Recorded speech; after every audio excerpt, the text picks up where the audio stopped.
Až 56% Slovákov je náchylných veriť konšpiráciám či klamstvu. Preto sme spolu s Ministerstvom investícií, regionálneho rozvoja a informatizácie Slovenskej republiky vytvorili Infomat, platformu pre digitálne vzdelávanie kritického myslenia.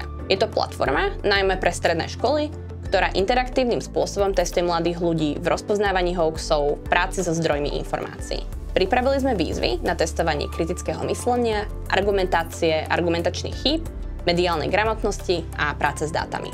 Po vyplnení testu sa vám zobrazí skóre, ktoré študenti a študentky vedia poslať svojmu učiteľovi, ktorý môže takto platformu využívať napríklad pri zadávaní domácich úloh.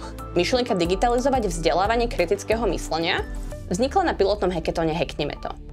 MIRI podporilo tým s najlepším riešením pri reálnom vývoji aplikácie.